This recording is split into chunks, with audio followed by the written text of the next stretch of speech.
Philippine Navy planong gumamit ng underwater drone sa paghahanap sa Taal Lake ng labi ng mga nawawalang sabungero bago isabak ang kanilang divers. Philippine Charity Sweepstake Office Chief at Retired Judge Felix Reyes itinanggi ang umano'y pag-areglo sa mga kaso ni Atong Ang. Dating Pangulong Rodrigo Duterte naghabili na umano kay Vice President Sara Duterte.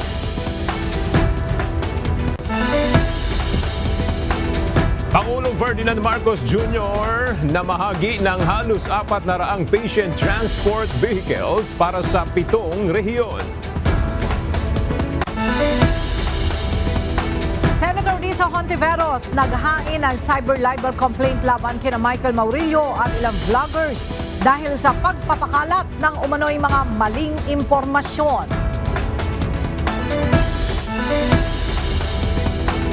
At ilang bahagi ng bansa patuloy na uulanin dahil sa epekto ng habagat.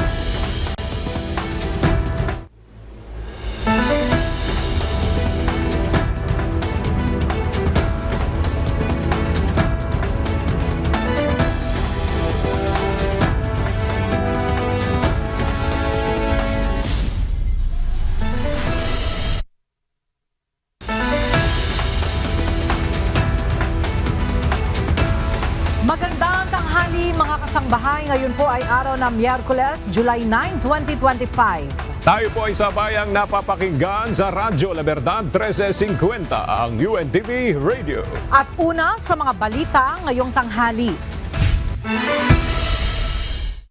Plano ng Philippine Navy na gumamit muna ng mga underwater drone sa oras na simula na ang gagawing paghahanap sa labi ng mga nawawalang sabungero na umano'y itinapon sa Taal Lake. Ayon sa Philippine Navy, susubukan muna nilang gumamit ng makabagong teknolohiya bago isabak ang kanilang mga diver.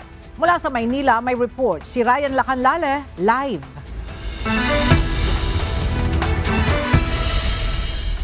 Ryan, may natanggap na bang coordination ng Philippine Navy mula sa Department of Justice kaugnay sa gagawing exploratory dive sa Taal Lake? Sa ngayon ay wala pa silang natatanggap pero nakahanda na ang kanilang mga divers sakaling hingin yung kanilang tulong. Maraming paraan para masuri ang ilalim ng Taal Lake sa gitna ng pagsisikap na mahanap ang mga nawawalang sabungero. Ayon kay Rear Admiral Roy Vincent Sinidad, tagapagsalita ng Philippine Navy sa issue ng West Philippine Sea na isa ring Navy SEAL, gagamit muna sila ng underwater drone bago sumisid ang mga technical divers. But when we do diving, we have to look at a lot of technical criteria. Number one, this is not the normal diving at sea level. This is on an elevated, mas mataas yung kanyang elevation. Secondly, the sediments or the composition of the water. Thirdly, kung madilim dyan, we're not sure of the underwater environment. So usually, today, we could already send out drones to check out. Ang Taal Lake ay isang volcanic lake na umaabot ng hanggang 170 meters ang lalim. Mas malalim kaysa karaniwang diving limits. Ayon sa Navy, kaya ng kanilang mga technical divers na sumisid ng hanggang 94 meters. Hindi basta-basta ang pagsisid sa Taal Lake. Madilim sa ilalim, maputik, posibleng may posibilidad pa ng volcanic activity at kulang din sa oxygen. Kaya drone muna bago divers ang kanilang iti-deploy. We could even retrieve underwater objects without sending any diver. But unless it's quite complicated like yung mga nangyari sa mga lumubog na mga barko, napapasukin mo sa loob na mahirapat ang drone, lalo kung may tethered ang drone mo, then we have to send out divers. But again, on situations like this, the last option will be the diver. But generally speaking, before we send out divers, if we have drones available, we send out the drones first, underwater drones. Habang naghihintay pa sila ng opisyal na request mula sa Department of Justice, tiniyak ng Philippine Navy na handa ang kanilang mga elite unit, ang Naval Special Operations Command. Sa karaniwang operasyon, 3 technical dive teams ang ipinapadala. Bawat team ay may 4 na miyembro, 2 divers, 1 standby diver at 1 diving supervisor. At siya muna ang latest mula dito sa Maynila. Balik sa iyo, Ella. Maraming salamat, Ryan Lacanlale. Mariing itinanggi ni Philippine Charity Sweepstakes Office Chief at retired Judge Felix Reyes ang mga akusasyon na inaareglo umano niya ang mga kaso sa korte ng gambling operator na si Charlie Atong Ang. Nauna nang isiniwalat ng whistleblower na si alias Totoy na may isa umanong retired judge na may malaking impluensya sa judiciary ang umaaktong fixer ni Ang. Sa isang opisyal na pahayag, itinanggi ni Reyes ang mga akusasyon ni alias Totoy at hinamon ito na tukuyin ang umano'y mga partikular na kaso kung saan tinulungan niya ang gambling operator. Tiniyak naman ng PCSO chief na nakahanda siyang makipagtulungan sa isinasagawang investigasyon kaugnay sa kaso. Inihanda na ng Department of Justice sa mga kasong murder at international humanitarian law laban sa mga sangkot sa pagkawala ng mga sabungero. Samantala, may iba pang witness na nagpahayag sa DOJ na nais makipagtulungan sa naturang kaso at natukoy na rin ang kagawaran ang may-ari ng palaisdaan kung saan umano dinadala ang mga sabungero. Narito ang report ni Benedict Samson. Mula sa kasong kidnapping, inihahanda na ng mga abogado sa Department of Justice ang mga kasong murder at international humanitarian law patungkol sa missing sabungero case. Ayon kay Justice Secretary Crispin Remulla, sa ngayon ay nagsasagawa na ng evaluation ng mga abogado ng DOJ. And at the same time, in conference din yung ating lawyers about the cases that are being evaluated for filing, from kidnapping to international humanitarian law. These are considered probable cases that we will be filing together with the murder and other cases that have to be filed against the perpetrators. Samantala, sinabi rin ni Secretary Remulla na bukod sa whistleblower na si alias Totoy, ay may iba pang mga witness ang nakikipag-ugnayan sa kanila upang makipagtulungan sa kaso ng nawawalang mga sabongero. I would suppose so. There are other people who are actively getting in touch with the DOJ now who want to clear their names or who wish to cooperate. Tsaka yun ang sinasabi namin sa mga na-involved dito. Mabuting maaga pa lang magsalita na sila kasi mahahanap din namin yan, makikita din namin yan. In the long run, the case is going to haunt all of them. This is a long drawn-out case and the earlier they come in, the better. Bukod rito, natukoy na rin ng ahensya ang may-ari ng palaisdaan kung saan dinadala ang mga sabongero bago ito patayin. Involved lang sa subcontracting ng disposition ng persons to be killed. Buhay pa yung mga tao, dinadala sa kanila, doon na yata pinapatay yung mga karamihan dyan. Grabe to. It's a very ghastly scene that we can imagine. At some people are being targeted for execution and they're being turned over to some people. May mga kanya-kanyang kontrata. Inaayos na rin ng DOJ ang mga gagamitin gaya ng sonar equipment para sa gagawing exploratory dive sa Taal Lake kasama ang Philippine Coast Guard, Philippine Navy at iba pang ahensya ng pamahalaan na nais tumulong sa paghahanap sa mga sabongero. Benedict Samson, UNTV News and Rescue. Diyos ang aming sandigan, serbisyo publiko ang aming pinahahalagahan. Umapila ang isang senador sa mga artista na huwag nang tumanggap ng endorsement ng online gambling. Habang isa pang mambabatas ang naghayag na suportado naman ng ilang artista ang panawagan sa pagban sa naturang o ng naturang bisyo. Alamin natin ang detalye sa report ni Asher Cadapan Jr. Patuloy ang pagigting ng usapin sa Senado kaugnay ng panukalang pagpatigil ng online gambling. Bunso dito ng mga negatibong epekto nito sa mga mamamayan at bansa. Ayon kay Senador JV Ejercito, nalulungkot din siya sa dami ng mga billboard sa EDSA na pinopromote ito sa anyo ng responsible gaming. Aniya, kung mapapatunayan na malaki ang impluwensya ng celebrities, maaaring ikonsidera ang pagbabawal sa kanila na mag-promote ng naturang sistema ng pagsusugal. I'm hoping kung meron sigurong mauna lang dyan na celebrity mag-withdraw, probably the others will likewise follow. Siguro kung pwedeng from now on, no, wag na silang tumanggap ng any any offer for them to endorse any online gaming corporations because sabi ko nga, nakakasira talaga ng buhay ito. Nagpahayag naman ng pasasalamat si Senador Juan Miguel Zubiri sa mga natatanggap nitong suporta mula sa iba't ibang sektor sa paglaban nito sa online gambling. Bukod anya sa mga religious group, may ilang mga personalidad din anya ang nagpaabot ng mensahe ng kanilang pagsuporta sa senador. Believe it or not, may mga artista din po na nag-message sa akin. Siguro yung walang advertisements online gambling. But for example, today I got a very welcoming message from my dear friend, former teen star and matinee idol, Aga Mulak, no, na nagsabi nga na magandang ginagawa mo, Migs, tuloy mo yan at sana matapos na talaga itong problemang online gambling. Asher Kadapan Jr., UNTV News and Rescue. Diyos ang aming sandigan, serbisyo publiko ang aming pinahalagahan. Bumaba sa 2.03 million ang bilang ng mga walang trabaho sa bansa nitong Mayo ayon sa Philippine Statistics Authority. Naitala ang unemployment rate sa 3.9%, mas mababa kumpara sa 4.1% noong nakaraang buwan at kaparehong panahon ng 2024. Ang detalye sa report ni Jed Neresina. Umakyat ang employment rate sa 96.1% nitong Mayo ayon sa Philippine Statistics Authority. Mas mataas ito kumpara sa 95.9% na naitala sa parehong panahon noong 2024 at noong Abril ngayong taon, kung saan umabot na sa 50.29 milyon ang kabuang bilang ng mga mayroong trabaho o negosyo sa bansa.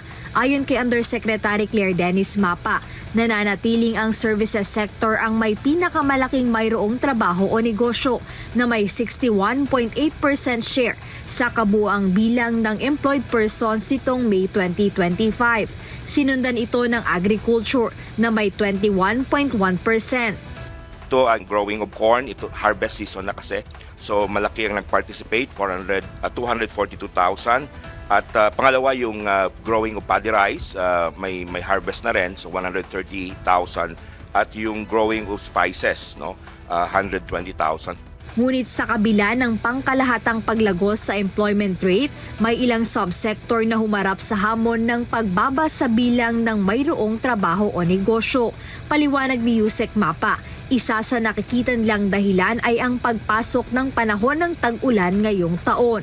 Kaya unang-una rito ang sektor ng manufacturing na nakapagtala ng pinakamalaking pagbaba na sinundan ng construction sector. Yung sa construction, tama ka, yung ating nakita na decrease dito year on year, mga 290, close to 300,000. Ang sinasabi ay dahil nga nasa rainy season na. Ito naman sa manufacturing, may nakita tayo kasi na pagbaba at nakita natin na yung manufacturing sector, particularly yung nasa mga plastic products, may pagbaba rin sa output. Sa kabila nito, ikinatuwa pa rin ng kasalukuyang administrasyon ang pagbaba ng unemployment at underemployment rate nitong Mayo. Kasabay nito ang pagtitiyak na patuloy ang pagsisikap ng pamahalaan sa pagbuo ng mas maraming dekalidad na trabaho sa bansa. Jed Neresina, UNTV News and Rescue. Diyos ang aming sandigan, serbisyo publiko ang aming pinahahalagahan. Pinaiimbestigahan na ng Department of Labor and Employment ang nangyaring pagsabog sa paggawaan ng bala ng baril sa Barangay Fortune, Marikina City noong Lunes. Ayon kay DOLE Secretary Bienvenido Laguesma, inatasan na niya ang DOLE NCR para magsagawa ng investigasyon upang magbigay ng rekomendasyon kung ano ang dapat gawin upang hindi na maulit ang kahalintulad na insidente. Prioridad niya ng DOLE ang kalusugan at kaligtasan ng lahat ng mga manggagawa, lalo na sa mga trabaho na mas mataas ang tsansa ng panganib. Noong Lunes, kinumpirma ng pulisya na nasawi ang 2 sa 3 mga empleyado na nasabugan. Nangako ang bansang Japan o ligtas na ang 17 Filipino crew mula sa MV Magic Seas na inatake ng mga rebelde nitong linggo. Nailigtas sila matapos ang pag-atake ng mga armadong rebelde sakay ng 8 speedboats sa Yemen. Matapos abandonahin ang nasirang barko na rescue ang mga tripulante at dinala sa Djibouti, East Africa. Ayon sa DMW, patuloy nilang minomonitor ang sitwasyon ng iba pang barko sa rehiyon, kabilang ang MV Cordilleran na inatake rin noong linggo, ngunit walang sakay na Pilipino. Binibigyan diin ng kagawaran ng obligasyon ng mga ship owners at manning agencies na i-report ang kanilang mga voyage schedules, gayon din ang pangalan ng mga Pilipinong marino sa OFW welfare system. Lucky na damage yung ship and was abandoned, and now the crew are headed home, so we're hoping to have them home soon. Iniulat ng Department of Foreign Affairs o DFA na walang Pilipinong nasawi sa matinding baha sa Texas, United States. Batay ito sa datos ng Philippine Consulate General sa Houston. Sa opisyal na pahayag ng embahada, sinabi nitong mahigpit nilang binabantayan ang sitwasyon ng baha sa Kerrville at mga kalapit na komunidad sa Central Texas. Ayon pa sa embahada, patuloy silang nakikipag-ugnayan sa lokal na otoridad at Filipino community kaugnay ng kalamidad. Nakahanda ang embahada na magpaabot ng agarang tulong sa mga Pilipinong apektado ng baha.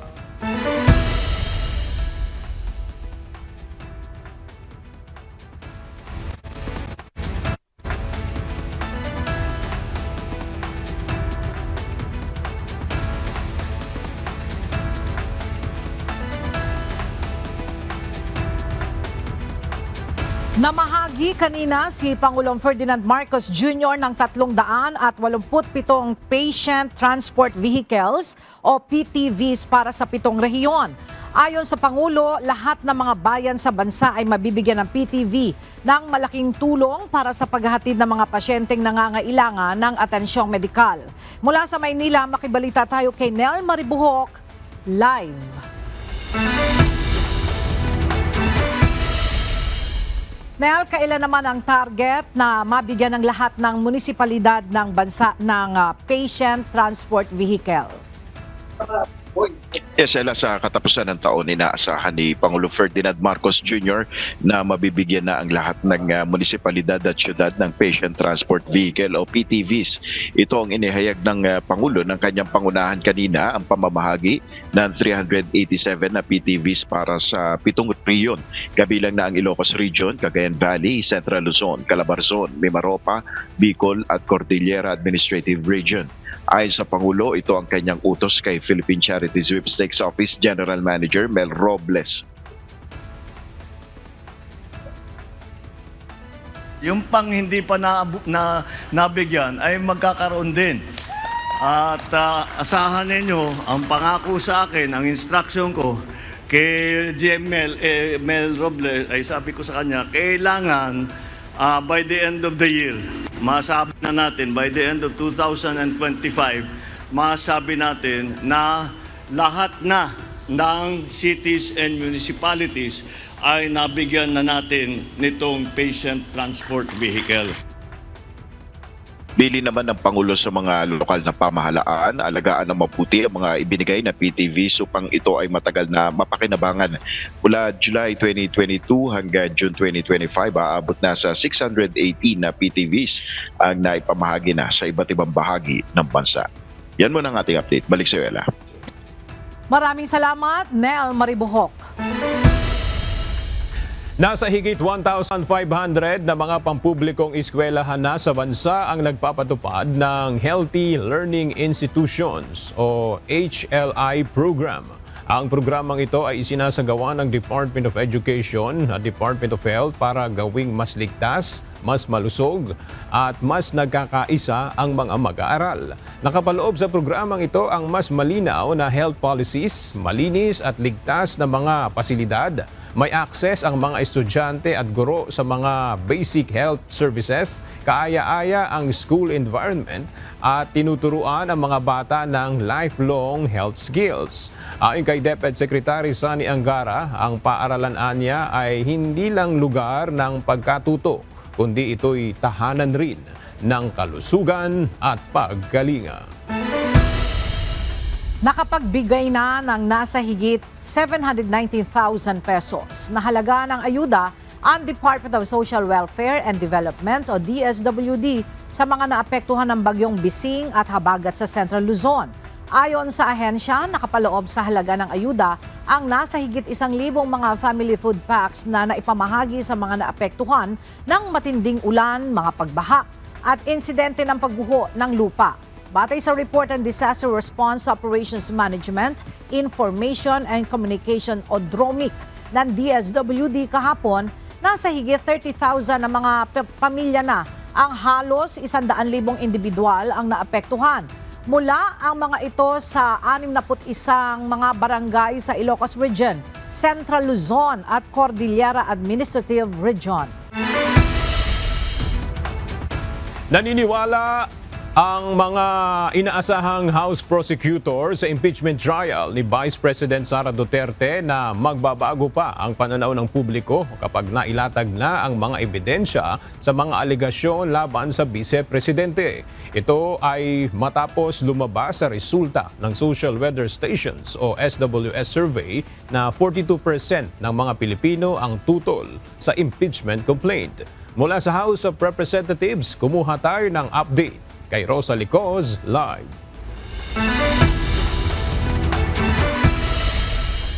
Rosalie, bakit naniniwala yung House prosecutors na magbabago yung pananaw ng publiko sa impeachment case ni VP Sara?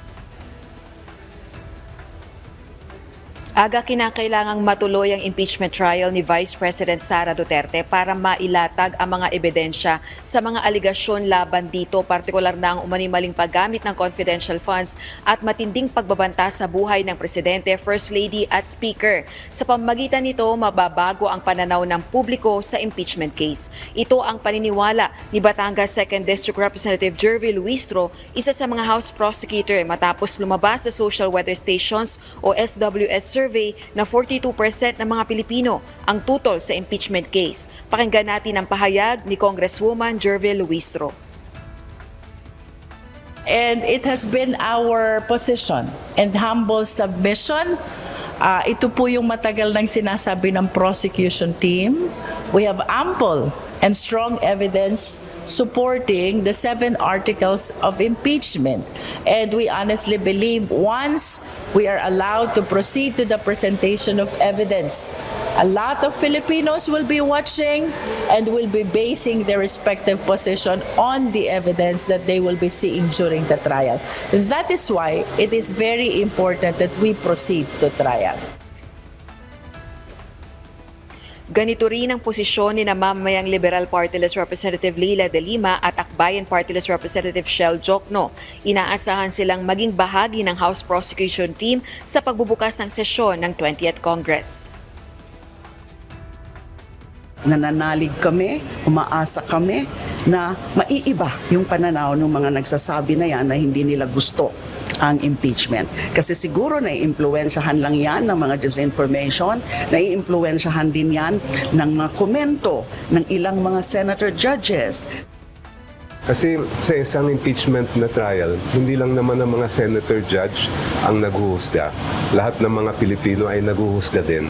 Tulad ng mga nangyaring impeachment noon, halos lahat ay dikit at pinapanood yung proceedings. At sa tingin ko, yun din ang iniintay ng lahat ngayon. Panawagan naman ng isang kongresista sa Senado gawin ang trabaho nito kaugnay ng impeachment case. So this delay is not just about people waiting to see the evidence. This is about people expecting the Senate to do its job. Pare-pareho namang naniniwala ang mga kongresista aga na sa ngayon ay nakatutok na ang publiko sa mga nangyayari sa impeachment case laban kay Vice President Sara Duterte. Balik sa iyo, Aga. Maraming salamat, Rosalie Coz. Itinalaga bilang bagong spokesperson ang Office of the Vice President si Attorney Ruth Castello. Si Castello ay dating nagsilbi bilang Undersecretary ng Consumer Protection Group ng Department of Trade and Industry mula taong 2018 hanggang 2023. Siya ang magsisilbing tagapagsalita ng OVP, gayon din sa mga opisyal na lakad at aktibidad ni Vice President Sara Duterte. Pinalitan ni Castelo si dating OVP spokesperson Attorney Michael Powa. Naghahabili na umano kay Vice President Sara Duterte si dating Pangulong Rodrigo Duterte na nakakulong ngayon sa International Criminal Court sa the Netherlands. Samantala, sinabi rin ni VP Sara na hindi na siya maghahain ng kaso laban sa mga kumuha ng record ng kanyang bank accounts at ipapaliwanag na lang niya ito kapag natuloy ang paglilitis sa kanya. Narito ang report ni JP Nunez. Nais umano ni dating Pangulong Rodrigo Roa Duterte na i-cremate na lang sa the Netherlands ang kanyang labi sakaling papanaw siya habang nasa International Criminal Court o ICC. Ito anya ang naging habilin ni FPRRD kay Vice President Sara Duterte sa naging pagbisita nito. Nagbigay na siya ng kanyang mga huling habilin. Sabi niya kung saan daw siya mamatay, doon daw siya i-cremate. Okay, so sabi niya sabi niya kung mamatay daw siya dito sa Netherlands, wag na daw iuwi yung kanyang katawan sa Pilipinas. Ipa-cremate lang daw siya dito, yung ashes na lang daw yung iuwi. Ayon kay VP Sara, sobrang payat na ang dating Pangulo pero hindi naman ito nanghihina at firm ang kanyang balat.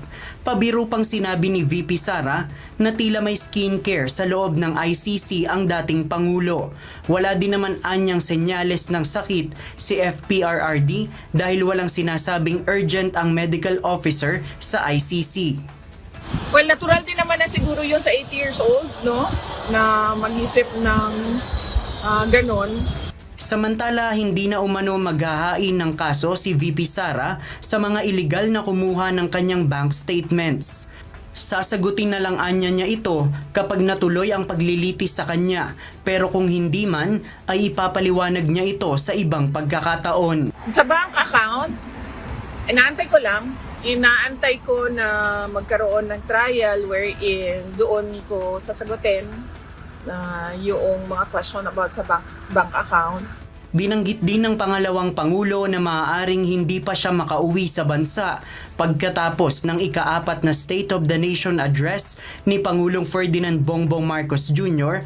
na nakatakda sa July 28. Nakahanda naman anya ang kanyang abogado at mga saksi para humarap at magpresenta ng mga ebidensya sa gagawing paglilitis ng impeachment court.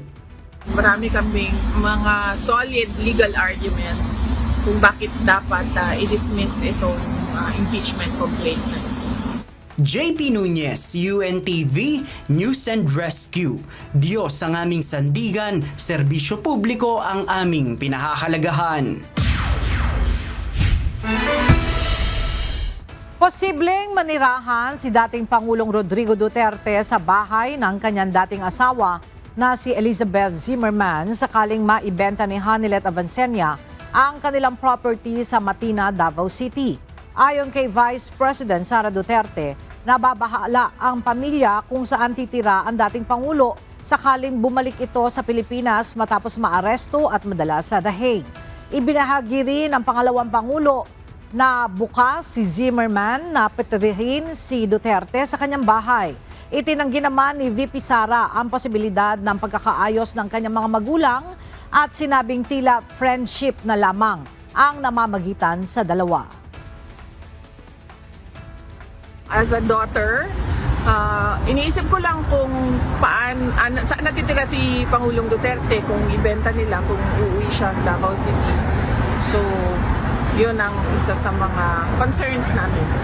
May nabanggit si Mama na na ganyan, na pwede namang doon sa bahay niya. Wala umanong dapat ipag-aalala sa kalusugan ni dating Pangulong Rodrigo Duterte na nakakulong ngayon sa International Criminal Court sa the Netherlands. Ito ang naging pahayag ng Malacanang base na rin umano sa narinig nilang pahayag ni Vice President Sara Duterte. Sa ngayon po, dahil mismo ang pamilya niya nagsabi na okay po ang Pangulo, ang kailangan na lang po siguro niya ay exercise. Para sa akin lang he looks good na payat siya kesa sa yung ano siya, malaki ang tiyan, tapos parang unhealthy tingnan at mukhang nakakatakot para sa kanyang heart. So, I like him this way, medyo slim.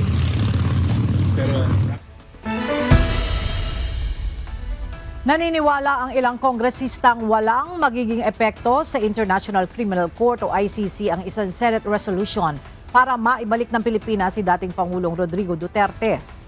Isang resolusyon ang isinusulong ng mga kilalang kaalyado ng mga Duterte sa Senado upang iapela ang agarang pagbabalik sa bansa ng dating punong ehekutibong kasalukuyang nakadetine sa ICC sa The Hague, Netherlands. Narito ang report ni Rosalie Coz.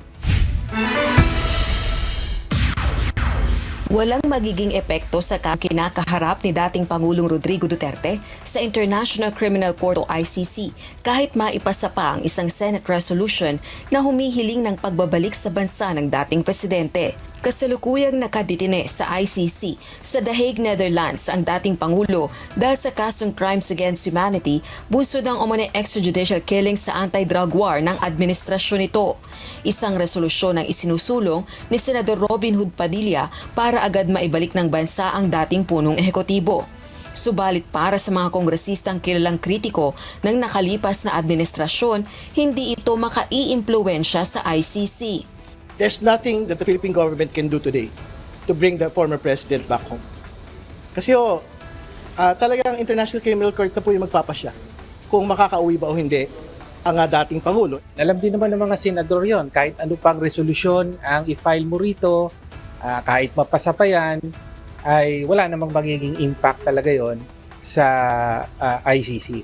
Layon lamang din umano ng resolusyon na paigtingin ng suporta sa mga Duterte. Sa tingin ko, political posturing na lang yan kasi wala na ho sa kapangyarihan ng gobyerno natin na pabalikin siya.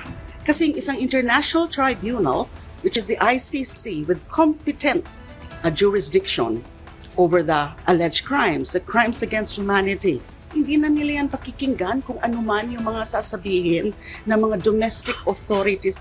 Hinihiling ng kampo ni dating Pangulong Duterte sa ICC na palayain ito sa isang bansang nagpahayag ng kagustuhang tumanggap sa dating Pangulo. Rosalie Coz, UNTV News and Rescue. Diyos ang aming sandigan, serbisyo publiko ang aming pinahahalagahan. Formal nang naghain ng cyber libel complaint sa Department of Justice si Senator Risa Hontiveros laban kay Michael Maurilio. Ilang vloggers pati na si Attorney Ferdinand Topacio.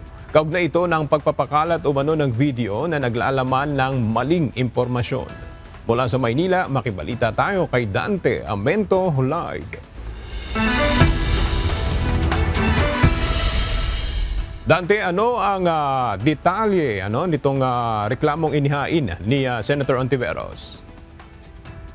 Magandang tanghali, Aga. Naghain nga ng magkakabukod na reklamong cyber libel si Senator Risa Hontiveros dito sa Department of Justice o DOJ ngayong umaga. Ang isang reklamo ay laban kay Michael Maurilio, ang witness, laban kay KOJC leader Apollo Kibuloy na kamakailan ay binawi ang kanyang pahayag.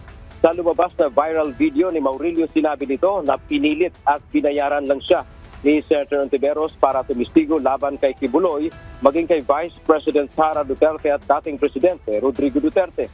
Ito ay mariin namang itinanggi ng mambabatas kaya naghain na siya ng reklamo. Bukod kay Maurilio, sinampahan din ng kaparehong reklamo ang ilan pang vlogger na sina Byron Cristobal, Obanat Bay, Jeffrey K. Eric Celis, Reset Chu, J. Sonsa, Alex Destor at ang abogado na si Attorney Ferdinand Topacio. Sabi ng mambabatas, isinama niya ang mga vlogger dahil ipinapakalat nila ang video o impormasyon na isinawalat ni Maurilio. Ayon sa aking legal team, ang nararapat na kaso ay cyber libel dahil sa kawalang kapakialaman nila kung totoo o hindi ang kanilang kinakalat at mga dagdag na kasinungalingan pa na sinabi nila. Hindi lang po ito kaso ng fake news. Dear colleagues, ito ay sistematiko at sadyang pag-atake pati sa mga witnesses. Sagot naman ni Attorney Ferdinand Topacio, hindi pa niya natanggap ang kopya ng reklamo kaya hindi pa siya makapagkomento rito. Noong nakaraang linggo, hiniling na rin ni Ontiveros sa National Bureau of Investigation o NBI na imbestigahan ang pagkalat umano ng maling impormasyon na ito. Sa kanyang reklamo sa DOJ, hindi nito isinama ang vlogger na si Sas Rugando Sasot at dating Secretary Trixie Cruz Angeles, pero maaari niya silang maisasama sa susunod. Sina Sasot at Angeles ay kasama sa reklamo ni Ontiveros sa NBI. Yan ang ating update mula dito sa DOJ sa Maynila. Balik sa iyo, Aga. Maraming salamat, Dante Amento. Ipinag-utos na ng pamunuan ng Philippine National Police sa National Capital Region Police Office na magsagawa ng honest-to-goodness threat assessment para sa State of the Nation address ni Pangulong Ferdinand Marcos Jr. sa July 28. Ayon kay PNP spokesperson, Police Brigadier General Jean Fajardo, nais makasiguro ng PNP Chief na magiging payapa ang pagdaraos ng SONA ng Pangulo. Mula sa Camp Crame, may report si Lea Ilagan live. Lea, ano ang detalye nitong gagawing honest-to-goodness threat assessment sa NCRPO? Magandang tanghali sa iyo, Ella. Ipina-assess ng Philippine National Police Chief, Police General Nicolas Torre III sa National Capital Region Police Office at Seguridad sa Metro Manila. Kaugnay sa nalalapit na State of the Nation address ng Pangulong Ferdinand Marcos Jr. Ayon kay PNP spokesperson, Police Brigadier General Fajardo, nakabase kasi ang magiging deployment ng mga tauhan ng PNP sa resulta ng threat assessment ng NCRPO. Kahapon, sinabi ni Brigadier General Fajardo na nasa 12,000 na pulis ang kanilang i-deploy sa iba't ibang lugar sa Calacca, Maynila para sa seguridad ng zona. Mayroon pa rin naman ang mga reserve forces na nakahanda kung kinakailangan pa ng dagdag pwersa. Pinauubaya na rin niya ni Chief PNP sa mga regional directors sa pagtataas ng alerto base sa magiging resulta ng assessment. Ella? Maraming salamat, Lea Ilagan. Nakatakdang magsampa ng kaso mamayang hapon ang person with disability na binugbog sa loob ng pampasaherong bus sa EDSA busway. Aasistihan naman ng Department of Transportation ang paghahain ng reklamo ng biktima sa Makati Hall of Justice. Mula sa Makati City, may report si Benedict Samson live. Benedict, ano ba ang mga isasampang kaso laban sa mga sangkot sa pambubugbog dyan sa biktima na isang PWD? Magandang tanghali, Aga. Nauna na nga ang sinabi ng Department of Transportation na isa ang paglabag sa Magna Carta on Disabled Person na isasampang kaso laban sa sangkot sa insidente ng pambubugbog. Noong nakarang buwan ay nag-viral sa social media ang video na kung saan may isang person with disability ang pinagtulungang bugbugin sa loob ng pampublikong bus. Kalaunan ay nadiscover rin sa isinagawang investigasyon ng Land Transportation Franchising and Regulatory Board na kinuryente pa umano ang PWD ng mismong konduktor ng bus. Sinabi noon ng DOTR na hindi nararapat na gawin ito ng mga nasa public transportation sector dahil kabilang sa dapat nilang gawin ay ang pagprotekta sa kanilang pasahero. Sinabi rin ng DOTR na nakahanda sila na magbigay ng tulong sa naturang PWD. Ang Department of Social Welfare and Development ay nagsabi rin na magbibigay ng tulong sa biktima.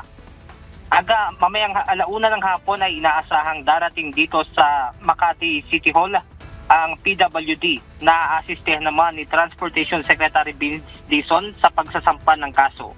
At yan muna ang ating update mula rito sa Makati City. Balik sa inyo dyan, Aga.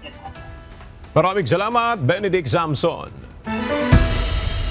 Nagsagawa ngayon ng clearing operation ang Meralco sa Binondo, Manila kung saan inayos ang mga kable ng kuryente at pinagtatanggal ang mga lumang wire at iba pang koneksyon na iligal na nakakabit sa mga linya ng kuryente.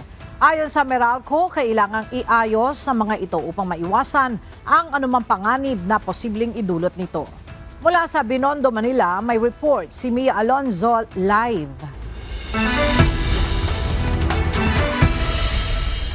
Mia, gaano na karami ang natanggal ng mga kable dyan sa isinagawang clearing operation ng Meralco? Magandang tanghali, Ella. 2,000 kilos na ang naalis mula April na mga unnecessary wires dito pa lang sa street ng Benondo. Ayon sa Meralco at kay Mayor Isko na pumunta rin mismo sa clearing operation, wala rin naman na maaapektuhan dahil mga unusable wires lang naman halos ang inali. Pasado alas 10 ng umaga, pinasimulan ang pagpuputol sa mga wires na nagsalabat sa poste ng Meralco dito sa Benondo, Malinda. Pumunta rin sa naturang clearing operation si Manila Mayor Isko Moreno.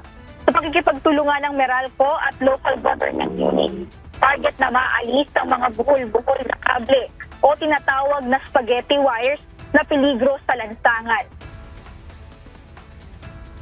Hindi kaila sa inyo, a few months ago, I think it was fully televised and covered na may tumumba rito dyan sa Kodli, sa kanto dyan. Maswerte tayo, walang buhay na disgrasya. Sa paraan aniya na ito, mababawasan ang probability na mayroon pa ulit na bumagsak na mga poste. Dagdag pa ng alkalde, additional na benepisyo na lang na maalis ang eyesore na dala ng buhol-buhol na wires.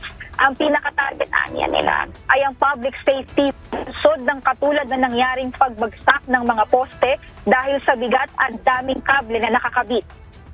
Nagpaalala naman si Mayor Isko na kung yung mga nakikikabit na mga telco at third party ay kakainin ng permit mula sa Meralco, payagan na magkabit ng mga kable sa mga poste.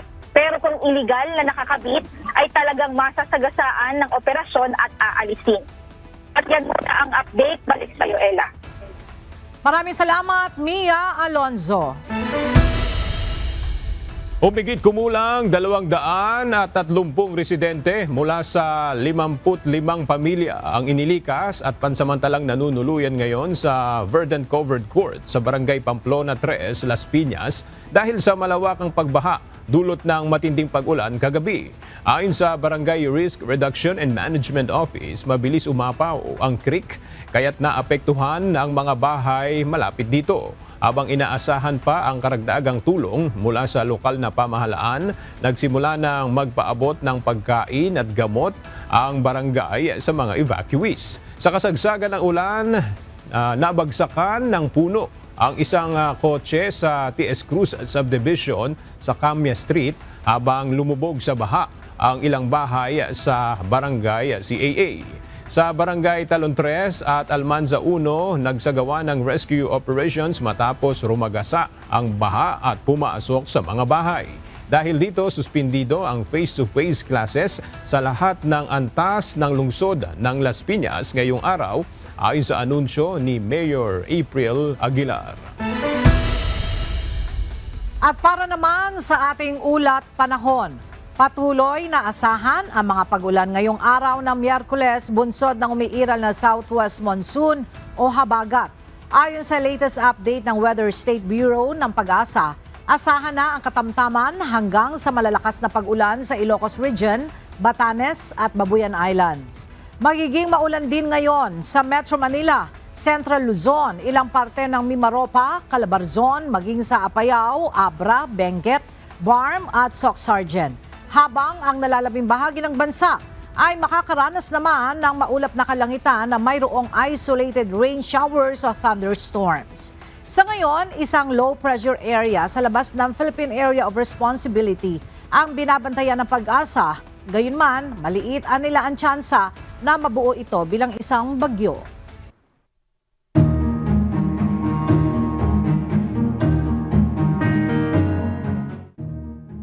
Mas sinigpitan pa ng Department of Education at Philippine National Police ang seguridad sa mga paaralan sa Western Visayas kasunod ng stabbing incident sa 2 paaralan sa rehiyon.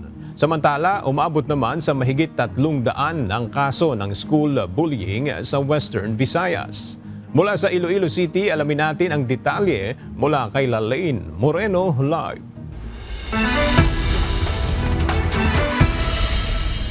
Lalaine, ano-anong mga paghihigpit ang ginagawa ngayon sa mga paaralan sa Western Visayas?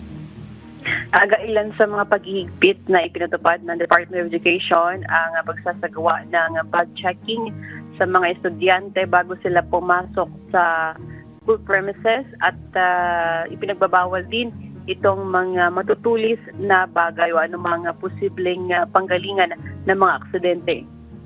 Kinigpitan na ng Department of Education Western Visayas ang kanilang seguridad sa mga paaralan sa riyon.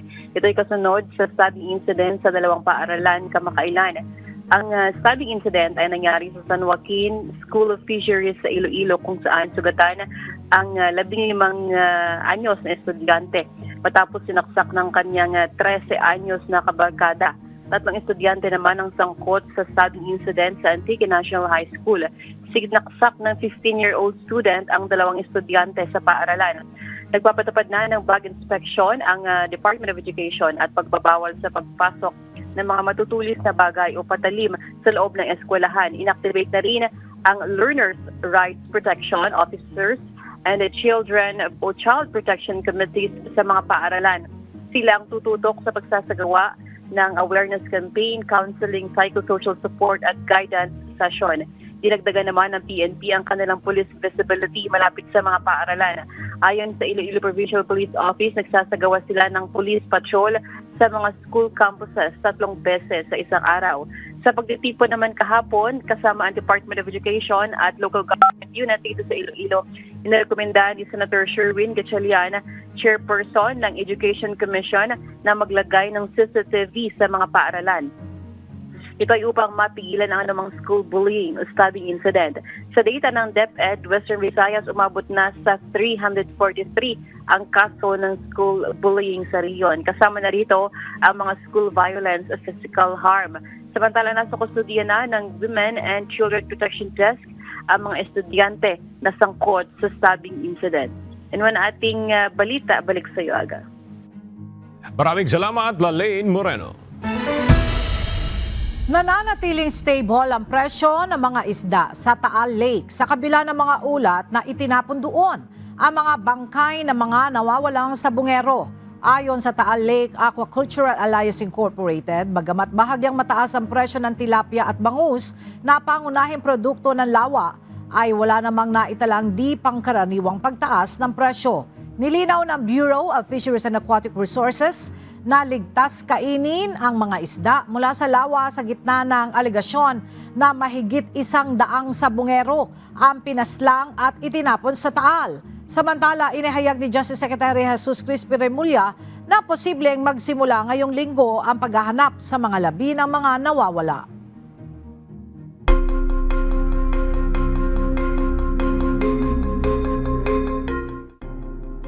Inanunsyo ng Homeland Security na hindi na kailangang maghubad ng sapatos ang mga pasahero sa mga paliparan sa US matapos alisin ang 20 taong patakaran na ito. Ayon kay Secretary Christian Noem, sapat na ang mga makabagong teknolohiya at multi-layered security approach ng Transportation Security Administration o TSA para mapanatili ang kaligtasan ng mga biyahero. Ipinatupad ang shoe removal policy noong 2006 kasunod ng tangkang pambobomba ni Richard Reed gamit ang sapatos noong 2001. Nananatili pa rin ang ibang mahigpit na airport security patrols o protocols gaya ng identity verification, liquid restrictions at electronic screening. Inatasan ni Israeli Defense Minister Israel Katz ang militar na maghanda ng plano para ilipat ang lahat ng mga Palestinian sa Gaza patungo sa isang humanitarian city sa Rafah. Posibleng simulan ang konstruksyon ng kampo sa loob ng 60-day ceasefire sakaling pumayag ang panig ng Israel at Hamas sa ginagawang negosasyon. Ayon kay Katz, dadaan muna sa security screening ang mga ililipat upang matiyak na wala sa kanila ang kasapi ng Hamas at hindi sila papayagang makalabas ng kampo. Mariing kinondena ng United Nations ang plano at tinawag itong crime against humanity at hakbang tungo sa ethnic cleansing. This is not a conflict. This is not a war. It's not an escalation of violence. It is intentional ethnic cleansing, which is entailing genocide, war crimes, and crimes against humanity.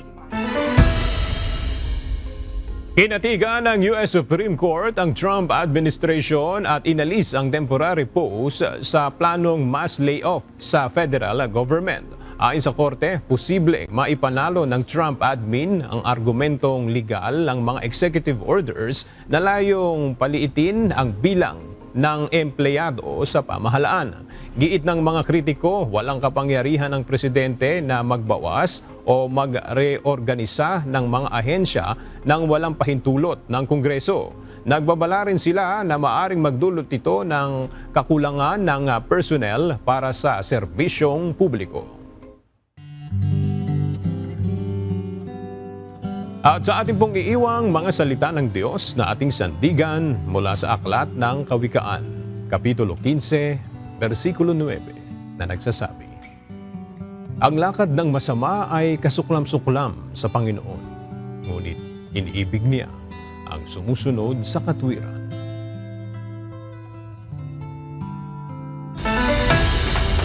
At yan ang mga balitang aming tinutukan at inaksyonan. Dahil sa aming pagbabalita, una ang pagkalinga sa kapwa. UNTV CE News, may balita saan mang panig ng daigdig. At dito sa UNTV, Diyos ang aming sandigan, serbisyo publiko ang aming pinahahalagahan. Magandang tanghali.